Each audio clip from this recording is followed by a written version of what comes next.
Hi, this is Judge Park with Tap Academy. Hope you guys are having a terrific Tuesday. Listen, wanted to touch bases with you about one particular thing. I've been getting a lot of calls on the fact that agents are now preparing offers that are removing appraisal contingencies. And the reason for it, I get it from the standpoint of that we are in a marketplace where there's not enough properties in order to satisfy the demand of buyers that are out there. However, to remove appraisal contingency from a contract is dangerous. Here's why. For instance, if the property is listed at $200,000, the buyer makes an offer at $220,000. The seller accepts the buyer's offer at the $220,000. Now the appraisal is done. The appraisal comes in at $200,000. So now there's a $20,000 difference with appraised value and contract price. Well, guess what?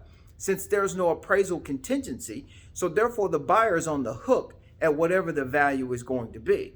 So therefore the buyer has to pay the difference out of pocket.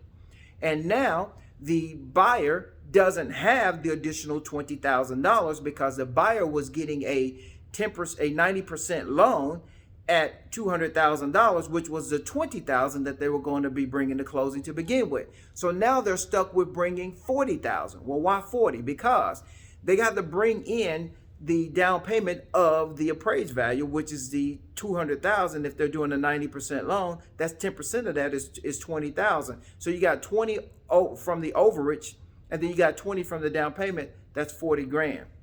Now your buyer is upset. The buyer doesn't have that kind of money. The buyer wants to terminate.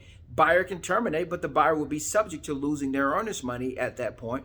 Or the seller could take any other legal remedies that may be afforded to him or her regarding that. Now, that's on the buyer side.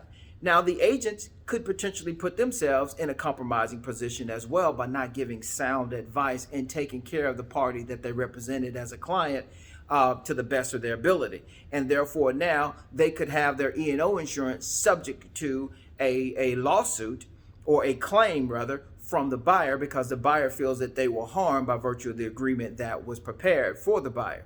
Then you have the seller who could be upset. The seller could be upset now because of the fact that now they took a higher price offer and the property didn't appraise. The buyer didn't have the money.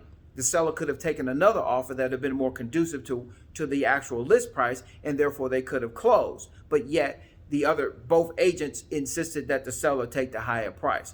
So there's a number of things that can go wrong with that. So having appraisal contingency in there is a benefit to really both the buyer and the seller, because it's really going to put all parties on notice that if this deal doesn't work out the way that it's originally intended as a part of the contract, we both have an avenue out of this and no harm, no foul to either party. We can move on to the next transaction. So just a few items to be aware of. Listen, folks, make sure that you get some good sound advice from your broker and or an attorney to ensure that the transactions that you're preparing are going to be ones that can go through cleanly and all parties will be happy with it, and you can in terms live another day to do another one. Talk to you soon.